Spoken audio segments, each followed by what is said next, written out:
Where do I get artwork from? This is the most crucial step in the beginning of your journey starting a sticker business. You must be wondering how or where to start. Well, not to worry, because I'll explain how you can get artwork and how you can start making stickers.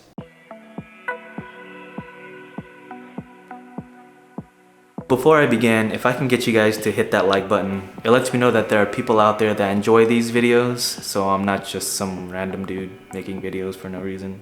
Well anyways, on to the video. So jumping straight into it, there are 3 ways that I know of on how to get artwork design to use for stickers. The first method is creating your own artwork. Now, this method is probably the hardest if you're not already a digital artist. Becoming a digital artist takes many years of practice and learning to get decent enough that people will enjoy your work and would want to buy it. It's not something that you can pick up over a day or 2 or a month and you'll be amazing. It'll take generally a couple of years for you to get down your style and to be very clean. So, yeah.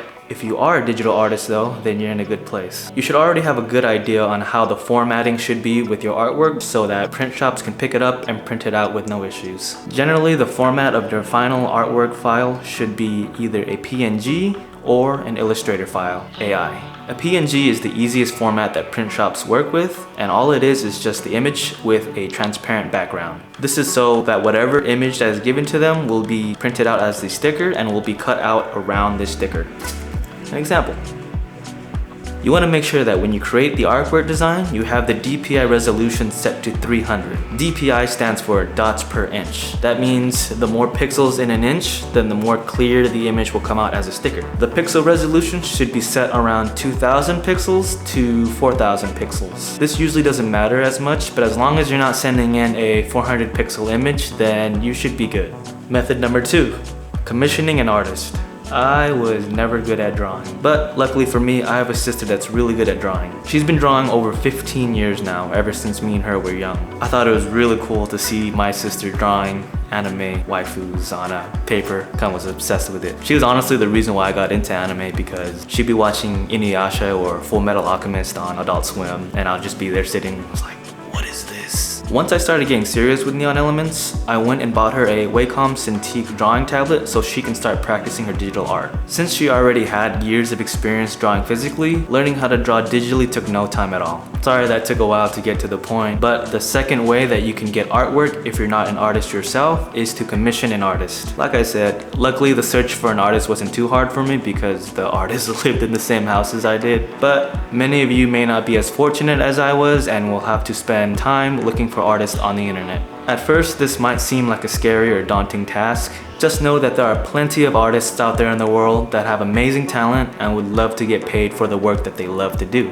Where do you find artists? You can find them all over the internet, but specifically you can find them on Instagram, Twitter, Pixiv, DeviantArt, Fiverr, just to name a few. Many times the artist will have in their profile or bio that their commissions are open, in which you can send them a DM or an email letting them know that you would like to commission them for an artwork piece. From here, the process begins in which you give the artist full details on what piece that you are looking for. You'll explain to the artist what your general idea of what the artwork is, from the character, the pose, clothing, accessory, etc. You don't have to go into super detail if that's not what you want, but typically the artist works better with the more details that you provide them. This also includes what I had mentioned before about the details and the resolution that the artist should be producing the file in. Some other things that you will have to consider when commissioning an artist is their fees. Artists that you find on the internet are typically going to be freelancers that don't belong to a studio or a company. This means that they can charge you however much they think their work is worth. You can get super lucky and find an artist that does really great quality work for a low price, but usually these artists are booked with their commissions or they already charge a high price because they know their value. There's also the factor of if they know to charge you a commercial licensing fee.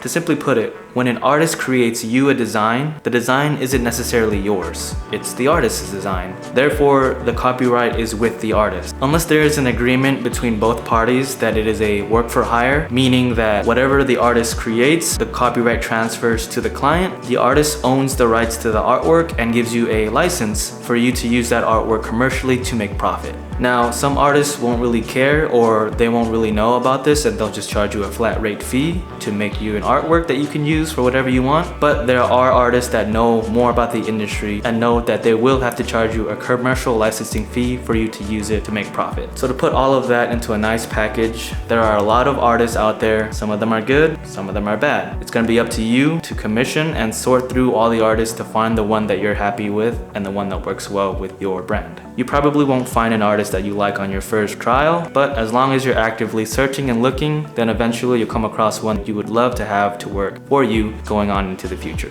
Method 3, hiring a vectorist. The last method that I know in which you can get artwork is known as vectoring. Vectoring is essentially taking a low resolution image or a screenshot and tracing the outlines using software such as Adobe Illustrator to make a crisp, clean image that you can use as a design. I use vector designs many times for our stickers. It's really easy and simple to do, and a lot of people like them. You can find vectorists on Fiverr. All you have to do is give them an image and they'll give you the PNG file once they're done. Now the cons with vectoring is that it's very limited to the image or the screenshots that you provide. Sometimes you'll have other vendors or shops that have similar designs, and that's because they take them from the same anime. So the upside of using an artist is that you can come up with the original pose and design of a character, and it won't be the same as anybody else's. Simply put, it'll be more unique rather than just a screenshot that everybody knows of. Anyways guys, that's it for the video. Thank you so much for watching. If you enjoyed the video, then leave a thumbs up and comment down below. I would love to hear what you guys think.